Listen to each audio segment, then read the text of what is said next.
So in 18 years of handling personal injury claims here in the state of Florida, first as a claims adjuster and now as an attorney, the main question that we get is how long is it going to take to get my personal injury settlement claim done? And the answer to that is it really just depends. In the state of Florida, you have to have what's called a permanent injury in order to recover for pain and suffering. Now, in order to determine that, it's going to take the doctor some time to treat your injuries.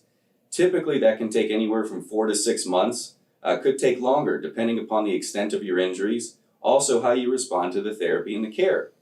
Now, if you don't have a permanent injury as documented by a doctor, you can also make a claim for scarring or disfigurement, and obviously death can result in a personal injury settlement for pain and suffering.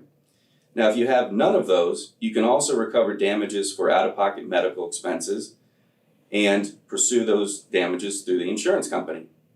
So, once you're diagnosed with a permanent injury, or you meet one of those other criteria, it typically takes about 1 to 2 months to negotiate a settlement with the insurance company.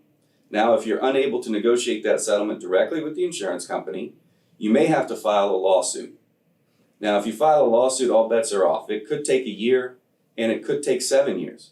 We had a case that settled within 5 days because the injuries were so severe and the limits for the insurance company were so small that they knew that they had to tender the policy limits. We also had a case that took over 7 years to settle because we were dealing with multiple injuries and multiple defendants. And when you have multiple defendants, you also have multiple defense attorneys, scheduling conflicts, scheduling multiple depositions, all the doctors that have to be deposed in order to prove the injuries of your client, unfortunately just takes time. So in order to get a personal injury settlement check really depends upon your injuries and the details that go into your case. So if you have questions about your case, please don't hesitate to give us a call here at Goldman & Daskell at 954-428-9333. Thank you.